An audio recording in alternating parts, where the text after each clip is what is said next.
Hello guys, स्वागत है आप लोगों का 10,000 वर्ड की एक और नई वीडियो में। तो जैसा कि हम लोगों ने लास्ट एपिसोड में देखा था, स्वॉर्ड मास्टर टोंग टियान के इंपीरियल पैलेस के अपीयर होने के बाद पावरफुल कल्टीवेटर्स वहां पे आने लगे थे ताकि वो पैलेस के अंदर मौजूद स्वॉर्ड मास्टर टोंग टियान की इनहेरिटेंस को हासिल कर सके, जिसके लिए सबसे पहले तो लोकल कल्टीवेटर्स वहाँ पे आते हैं और उसके बाद ड्रैगन क्लैन के लोग वहाँ पे आते हैं। लेकिन उनमें से कोई भी वहाँ पे आगे नहीं बढ़ पा रहा होता क्योंकि इंपीरियल पैलेस के चारों तरफ एक सील फॉर्मेशन लगी हुई थी जो कि किसी को भी वहाँ पे आगे नहीं बढ़ने दे रही होती। कि तभी वहाँ पे एंट्री होती है स्वॉर्ड मास्टर टोंग टियान की एक डिसेबल जिसका नाम जिन ट्याओ होता है, उसकी एंट्री होती है। वो उस सील को तो पार करने में कामयाब हो जाता है, लेकिन तभी उसका रास्ता रोकने के लिए वहाँ पे इंपीरियल पैलेस की गार्डियन स्पिरिट बीच में आ जाती है, जिसके बाद यहीं से हमारे अगले एपिसोड की शुरुआत होती है। तो इस एपिसोड की शुरुआत भी बिल्कुल उसी सीन से होती है जहाँ पे हम देखते हैं कि मास्टर जिन ट्याओ की हालत बहुत ज्यादा खराब दिखाई दे रही होती है क्योंकि गार्डियन स्पिरिट के अटैक की वजह से वो उड़ता हुआ सीधा नीचे आके रहा था। इसलिए हम देखते हैं कि उसके डिसेबल जल्दी से आगे बढ़कर जैसे ही उसे वहाँ पे संभालने की कोशिश करते हैं तो मास्टर जिन ट्याओ गुस्सा होकर वहाँ पे खुद को खुद ही संभालते हुए कहता है, दूर हटो मुझसे, मैं बिल्कुल ठीक हूँ। और ये कहकर मास्टर जिन ट्याओ वहाँ पे आगे बढ़कर उस गार्डियन स्पिरिट को ग्रीट करते हुए बहुत ही रिस्पेक्ट के साथ कहता है, सीनियर, शायद आपने मुझको पहचाना नहीं है, मैं स्वॉर्ड मास्टर टोंग टियान का डिसेबल हूँ, यानी कि हम दोनों एक ही साइड पे हैं, तो प्लीज मुझे यहाँ से आगे जाने का रास्ता दिया जाए। जिन ट्याओ की ये बात सुनकर हम देखते हैं कि वो गार्डियन स्पिरिट उसे वहाँ पे जवाब देते हुए कहता है, तुम एक मामूली से आउटसाइडर डिसेबल से ज्यादा कुछ भी नहीं हो, क्योंकि अगर तुम मास्टर के खास होते तो जब ग्रेट एंशिएंट वार हुई थी तो तुम मास्टर का साथ देने के लिए जरूर आते, लेकिन उस समय तुमने मास्टर का साथ नहीं दिया था, जिसका मतलब है कि तुम्हें सिर्फ उनकी इनहेरिटेंस से प्यार है, उनसे नहीं। इसलिए तुम भी बाकियों की तरह इंपीरियल पैलेस के अंदर जाना डिजर्व नहीं करते। और ये कहकर वो गार्डियन स्पिरिट वहाँ पे मास्टर जिन ट्याओ को भगाने के लिए एक जायंट किलिंग स्वॉर्ड फॉर्मेशन बनाता है, जिसके अंदर से एक बहुत बड़ी जायंट स्वॉर्ड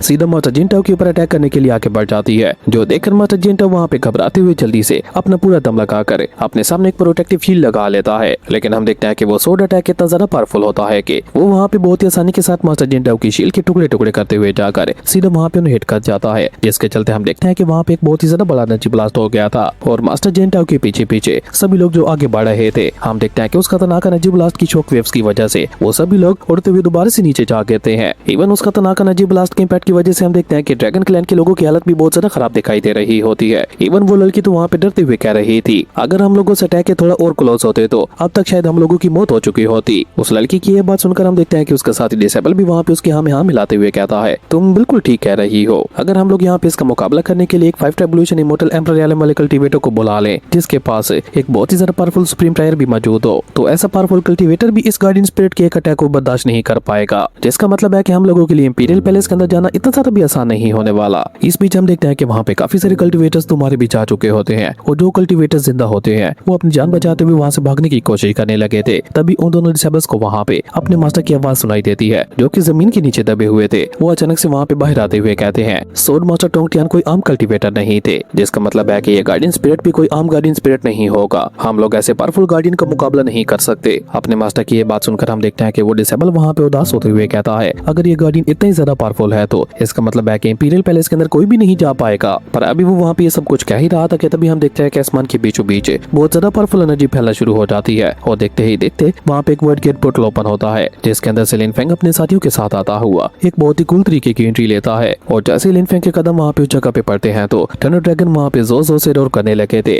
जैसा कि वो वहाँ पे सभी लोगों को बताना चाह रहे हो कि स्वॉर्ड मास्टर टोंग टियान की इनहेरिटेंस को हासिल करने वाला यहाँ पे पहुंच चुका है। अब लिन फेंग और उसके साथियों को देखकर ड्रैगन क्लैन की वो लड़की वहाँ पे हैरान होते हुए कहती है, इतने ज्यादा पावरफुल इमॉर्टल एम्परर रियलम के कल्टीवेटर। और ये कहकर जब वो वहाँ पे उन सभी के औरों को महसूस करती है तो वो वहाँ पे थोड़ा एटीट्यूड के साथ कहती है, भले ये सभी लोग इमॉर्टल एम्परर रियलम के कल्टीवेटर्स है, लेकिन इनमें से कोई भी इतना ज्यादा ताकतवर दिखाई नहीं दे रहा कि उस गार्डियन स्पिरिट का मुकाबला कर सके, क्योंकि ये सभी लोग 4th evolution immortal emperor realm से नीचे नीचे के कल्टीवेटर्स हैं। अपने उस साथी की ये बात सुनकर हम देखते हैं कि वो लड़का भी वहाँ पे उसके हाँ में हाँ मिलाते हुए कहता है, तुम बिल्कुल ठीक कह रही हो, अगर 6th evolution immortal emperor realm का कल्टीवेटर उस गार्डियन स्पिरिट के सामने कुछ नहीं कर पाया तो ये भला मामूली से कल्टीवेटर्स क्या ही कर लेंगे। तादाद से ज्यादा होने से कोई फर्क नहीं पड़ता जब तक आप पावरफुल नहीं हो। ड्रैगन क्लैन के उस डिसेबल की ये बात सुनकर हम देखते हैं कि शाओटियन वहाँ पे गुस्सा होते हुए उसे घूर कर देखता है तो हम देखते हैं कि वो डिसेबल वहाँ पे काफी ज्यादा घबरा जाता है, जबकि हम देखते हैं कि मास्टर जिन ट्याओ का डिसेबल ली यू वहाँ पे आगे बढ़कर उनका मजाक उड़ाते हुए कहता है, ओ तो यहाँ पे स्वॉर्ड मास्टर टोंग टियान की इनहेरिटेंस को हासिल करने के लिए और भी इमॉर्टल कल्टीवेटर्स आ चुके हैं, जिसपे वो दूसरे वाला डिसेबल भी वहाँ पे आगे बढ़कर उनका मजाक उड़ाते हुए कहता है, पर ये बेवकूफ नहीं जानते कि ये लोग यहाँ पे अपनी मौत को दावत देने के लिए आए हैं। जबकि हम देखते हैं कि ड्रैगन मास्टर की नजरें तो वहाँ पे थंडर ड्रैगन के ऊपर टिकी हुई थी। वो वहाँ पे उसको और महसूस करते हुए कह रहे थे, इस ड्रैगन को और मुझे काफी ज्यादा अजीब लग रहा है, वो सच कहूँ तो मुझे काफी ज्यादा फेमिलियर भी लग रहा है। जबकि सामने की तरफ हम देखते हैं कि लिन फेंग अपने साथियों के साथ जैसे आगे बढ़ता है तो लिन जाओ यू वहाँ पे इंपीरियल पैलेस को देखकर वहाँ पे अपने फादर से कहती है, है। तो ये है सोड मास्टर टोंगटियान का वो इंपीरियल पैलेस है जिस पे लिन फेंग तो कोई जवाब नहीं देता, पर थंडर ड्रैगन वहाँ पे आगे बढ़कर जवाब देते हुए कहता है, इस इंपीरियल पैलेस से मुझे सोड मास्टर टोंगटियान का ही ला और महसूस हो रहा है। इसका मतलब है कि ये इंपीरियल पैलेस 100% सोड मास्टर टोंगटियान का ही है। थंडर ड्रैगन की ये बात सुनकर हम देखते हैं कि शाओटियान वहाँ पे एक्साइटेड होते हुए कहता है, इसका मतलब है कि हमें वहाँ पे काफी ज्यादा पावरफुल इमोर्टल एम्पर रियलम के ट्रेस मिलने वाले हैं, यानी कि बहुत ही जल्द मैं बहुत ज्यादा अमीर होने वाला हूँ। और ये कहकर शाओटियान बेवकूफ कहीं का हमेशा की तरह अपनी बेवकूफी दिखाते हुए बिना कुछ सोचे समझे आगे बढ़ जाता है। और शाओटियान को इस तरह से आगे बढ़ते हुए देखकर वो गार्डियन स्पिरिट भी वहाँ पे अपनी सोर्ड स्लैश टेक्निक का इस्तेमाल करते हुए उसके ऊपर हमला कर देता है। वहीं इतने ज्यादा पावरफुल अटैक को अपनी तरफ आते हुए देखकर तो शाओटियान का मुंह वहाँ पे खुला का खुला रह गया था, जो देखकर ड्रैगन क्लैन का वो डिसेबल उसका मजाक उड़ाते हुए वहाँ पे जोर जोर से हंसने लगा था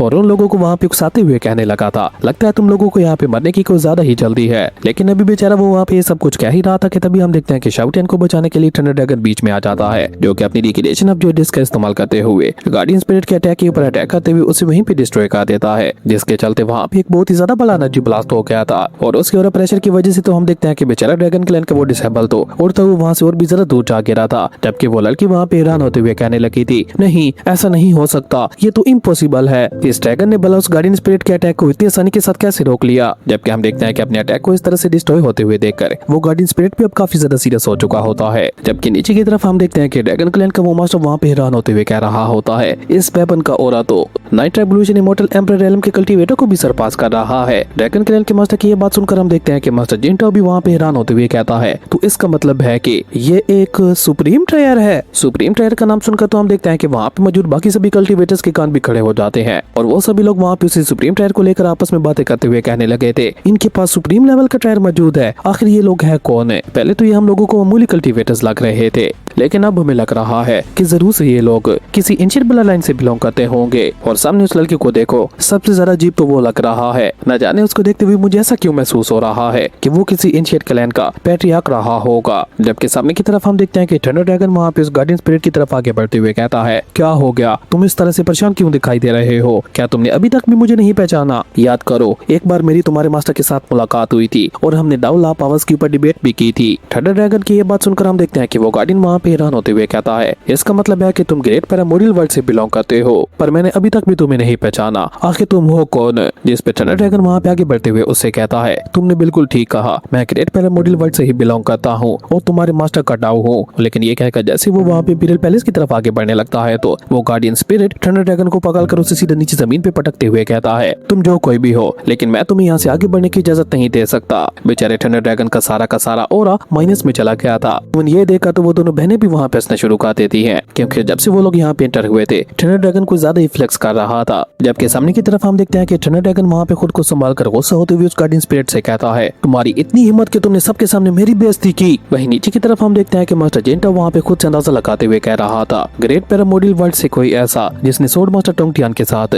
डाउ ला पावर्स के ऊपर बहस की थी, ऐसा भला कौन हो सकता है। और ये कहते कहते हम देखते हैं कि अचानक से उसके दिमाग में एक नाम गूंजता है और वो वहाँ पे हैरान होते हुए कहता है, नहीं ऐसा नहीं हो सकता, क्या ये वाकई में दी ग्रेट एंसेस्ट्रल वर्ल्ड का केओस थंडर ड्रैगन है। थंडर ड्रैगन का नाम सुनकर हम देखते हैं कि वो ड्रैगन मास्टर भी वहाँ पे चौंकते हुए कहता है, हाँ अब मुझे याद आया कि ये कौन है और आखिर ये मुझे इतना ज्यादा फेमिलियर क्यों लग रहा है। ये थंडर ड्रैगन तो एंशिएंट वर्ल्ड का पावर हाउस हुआ करता था। वहीं नीचे की तरफ हम देखते हैं कि मास्टर जिंटाओ आगे बढ़कर ड्रैगन मास्टर के पास आते हुए टेलीपैथी के जरिए उसके साथ बात करते हुए कह रहा होता है, फेलो कल्टीवेटर, क्यों हम दोनों मिलकर काम करें। ये केओस थंडर ड्रैगन है, एक पैरामोडियल बीइंग है, हम लोग इसे अकेले नहीं हरा सकते, लेकिन अगर हम दोनों आपस में मिल जाते हैं तो फिर इसे हराना हमारे लिए ज्यादा मुश्किल नहीं होगा। जिस पे ड्रैगन मास्टर भी वहाँ पे टेलीपैथी के जरिए उसे जवाब देते हुए कहता है, लेकिन तुम भूल रहे हो कि उसके साथ काफी सारे पावरफुल इमोर्टल कल्टीवेटर्स भी मौजूद हैं, तो उनका क्या होगा। क्या तुम्हें वाकई में ही लगता है कि हम लोग अकेले इतने ज्यादा इमोर्टल एम्पर रियलम के कल्टीवेटर्स का मुकाबला कर सकते हैं। वहीं सामने की तरफ हम देखते हैं कि भले ही वो दोनों टेलीपैथी के जरिए बात कर रहे थे, लेकिन लिन फेंग फिर भी उन दोनों की बातों को अच्छी तरह से सुन पा रहा था। वहीं नीचे की तरफ हम देखते हैं कि मास्टर जिंटाओ ड्रैगन मास्टर को जवाब देते हुए कहता है, ये सारे के सारे मामूली से third revolution immortal emperor realm के कल्टीवेटर्स हैं, तो फिर इनसे भला क्या घबराना। इन सभी लोगों को तो हम जब चाहे कीड़ों की तरह कभी भी मसल सकते हैं। हम दोनों को बस अपनी फुल पावर का इस्तेमाल करते हुए थंडर ड्रैगन के ऊपर अटैक करके उसे पकड़ना होगा। जिस पे ड्रैगन मास्टर वहाँ पे खुद सोच के जवाब देते हुए कहता है, लिक्विडेशन ऑफ जेड डिस्क को इतनी आसानी के साथ अंडर एस्टिमेट नहीं किया जा सकता, इसलिए मुझे नहीं लगता कि हम लोग थंडर ड्रैगन को संभाल पाएंगे। ड्रैगन मास्टर को वहाँ पे इस तरह से सोचते हुए देखकर मास्टर जिनटाओ उसे वहाँ पे लालच देते हुए कहता है, जरा ध्यान से सोचो, थंडर ड्रैगन एक पैरामोडल बीइंग है। अगर हम दोनों मिलकर उसे पकड़ लेते हैं और उसके बाद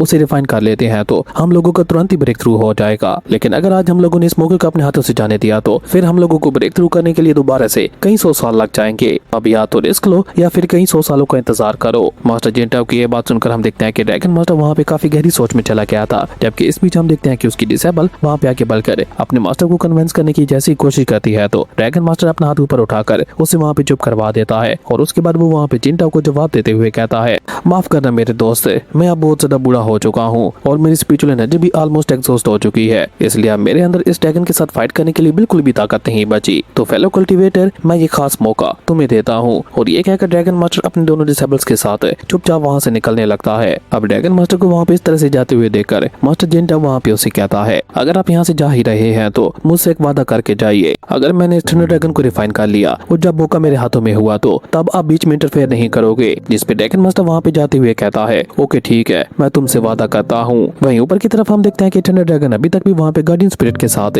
बहस कर रहा होता है। वो गुस्सा होकर वहाँ पे चिल्लाते हुए उसे कहता है, क्या तुम्हें अब पता चल गया कि मैं कौन हूँ? और जब तुम्हें पता चल ही गया है तो तुम मुझे आगे जाने से क्यों रोक रहे हो? चुपचाप मेरे रास्ते से हट जाओ। थंडर ड्रैगन की यह बात सुनकर हम देखते हैं कि वो गार्डियन वहाँ पे माफी मांगते हुए कहता है, माफ कीजिएगा ग्रेट वन, लेकिन मास्टर की परमिशन के बगैर मैं किसी को भी आगे जाने नहीं दे सकता। लेकिन अभी वो वहाँ पे सब कुछ कह ही रहा था कि तभी हम देखते हैं कि अचानक से वहाँ पे थंडर ड्रैगन के ऊपर एक सोर्ट से बहुत ज्यादा पावरफुल अटैक हो जाता है, जिससे थंडर ड्रैगन ने वहाँ पे किसी तरह से डॉज कर लिया था। और जब लिन फेंग वहाँ पलट कर पीछे की तरफ देखता है तो ये अटैक किसी और ने नहीं बल्कि मास्टर जिनटाओ ने किया होता है, जिसकी उम्मीद कहीं न कहीं लिन फेंग को पहले से ही थी। वहीं मास्टर जिनटाओ को एक्शन में आते हुए देखकर वहाँ पे मौजूद लोकल कल्टीवेटर्स जो कि अभी तक भी जिंदा बचे हुए थे वो तुरंत ही वहाँ से भागते हुए कहते हैं, मास्टर जिनटाओ एक्शन ले रहे हैं, वो भी केओस थंडर ड्रैगन के खिलाफ। अगर हम लोग यहाँ पे रुके रहे तो हमारी बिला वजह मौत हो जाएगी, इसलिए जितना जल्दी हो सके भागो यहाँ से। और ये कहकर वो सारे कल्टीवेटर्स तुरंत ही वहाँ से भागना शुरू कर देते हैं। जबकि सामने की तरफ हम देखते हैं कि शाओटियान मास्टर जिनटाओ के ऊपर गुस्सा होते हुए कहने लगा था, कमीने कहीं के, अगर हिम्मत है तो सामने से आकर मुकाबला करो, ये बुज़दिलों की तरह पीछे से क्या अटैक कर रहे हो? शाओटियान की ये बात सुनकर हम देखते हैं कि मास्टर जिनटाओ को वहाँ पे बहुत ज्यादा गुस्सा आ जाता है और वो गुस्से से एक साथ ही अपनी स्पिरिचुअल एनर्जी को अनलीश करते हुए वहाँ पे multiple space time crack portals को ओपन कर देता है, जिनके अंदर से मल्टीपल स्पिरिचुअल सोर्स वहाँ पे बाहर निकलते हुए सीधा उन लोगों के ऊपर अटैक करने के लिए आगे बढ़ जाती है। लेकिन वो अटैक वहाँ पे लोगों के पास भी जा पाता उससे पहले हम देखते हैं कि लिन फेंग भी वहाँ पे एक्शन में आते हुए अपने सामने एक प्रोटेक्टिव बैरियर लगा लेता है, जिसके चलते लिन फेंग और उसके दोस्त वहाँ पे सेफ हो गए थे।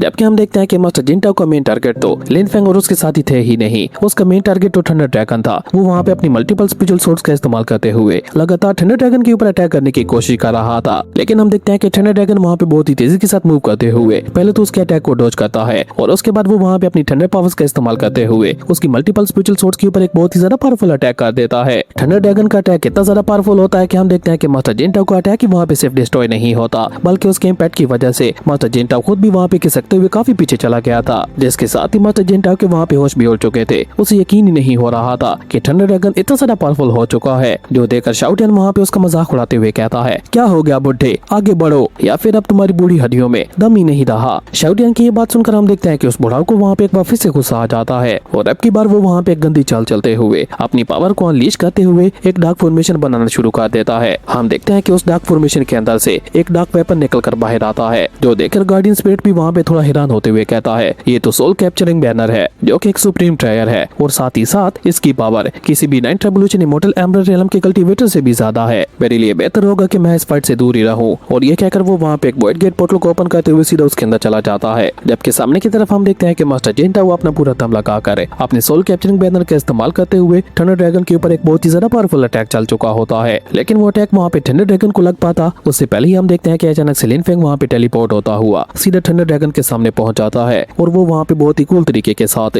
अपनी डिवाइन फैन को बाहर निकालते हुए कोल टून में कहता है, तुम खुद को कुछ ज्यादा ही पावरफुल समझ रहे हो। और ये कहकर लिन फेंग अपने डिवाइन फैन को 2 बार हल्का सा झटका देता है, जिसके चलते हम देखते हैं कि 2 शॉट स्लैश अटैक सीधा उसके अटैक के ऊपर अटैक करने के लिए आगे बढ़ जाते हैं। और जैसे वो अटैक जाकर मास्टर जिनटाओ के अटैक के साथ टकराता है तो वो अटैक एक ही झटके के साथ डिस्ट्रॉय हो जाता है। लेकिन लिन फेंग का वो अटैक वहाँ पे भी नहीं रुकता। हम देखते हैं कि वो वहाँ पे आगे बढ़ते हुए सोल कैप्चरिंग बैनर के ऊपर भी अटैक कर देता है, जिसके जिसके चलते हम देखते हैं कि सोल कैप्चरिंग बैनर धीरे धीरे वहाँ पे डिस्ट्रॉय होने लगा था, जो देखकर मास्टर जिनटाओ के दोनों डिसेबल्स वहाँ पे हैरान होते हुए कहते हैं ये क्या हो रहा है, हमारे मास्टर का सुप्रीम प्लेयर इतनी आसानी के साथ डिस्ट्रॉय कैसे हो रहा है, आखिर ये किस तरह की खतरनाक फ्लेम है। असल में लिन फेंग वहाँ पे अपनी अनटाइंग निर्वाणा फ्लेम का इस्तेमाल करते हुए उसे खत्म कर रहा होता है और देखते ही देखते वहाँ पे एक बहुत बड़े एनर्जी ब्लास्ट के साथ सोल कैप्चरिंग फ्लैग के टुकड़े टुकड़े हो जाते हैं, जिसके चलते वहाँ पे एक बहुत ही ज्यादा बड़ा एनर्जी ब्लास्ट हो गया था। उस खतरनाक एनर्जी ब्लास्ट के इम्पैक्ट की वजह से हम देखते हैं कि मास्टर जिनटाओ अपने दोनों डिसेबल्स के साथ वहाँ पे खिसकते हुए काफी पीछे चला गया था। वहीं अपने इतने ज्यादा पावरफुल वेपन को डिस्ट्रॉय होते हुए देखकर तो मास्टर जिनटाओ के होश ही उड़ चुके थे। वो तुरंत ही वहाँ पे एक स्पेस टाइम क्रैक पोर्टल को ओपन करते हुए अपने डिसेबल से कहता है हम लोग इसका मुकाबला नहीं कर सकते, जल्दी से भागो यहाँ से। और ये कहकर वो अपने दोनों डिसेबल्स को लेकर तुरंत ही स्पेस टाइम क्रैक पोर्टल के अंदर चला जाता है। लेकिन अभी बेचारा मास्टर जिनटाओ वहाँ पे स्पेस टनल से होता हुआ भाग ही रहा होता है कि तभी हम देखते हैं कि गॉडेस नैनगोंग बीच में आते हुए उसका रास्ता रोक देती है, जो कि वहाँ पे एक बार फिर से बुरिल गॉड ग्रेवयार्ड को एक्टिवेट करते हुए उन तीनों को लेकर उसके अंदर चली जाती है। जो देखकर बेचारा मास्टर जिनटाओ वहाँ पे डरते हुए कहने लगा था ये हमारे साथ क्या हो रहा है और ये हम लोग कहाँ पे आ गए। इसी कमाल के सीन के साथ ही हमारी अमेजिंग एपिसोड यहीं पे खत्म हो जाता है। दोस्तों अगर आप लोगों को ये वीडियो अच्छी लगी तो लाइक कर दें और अगर चैनल पे नए आए हो तो सब्सक्राइब करते जाना। तो मिलते हैं एक न्यू वीडियो में, तब तक के लिए बाय।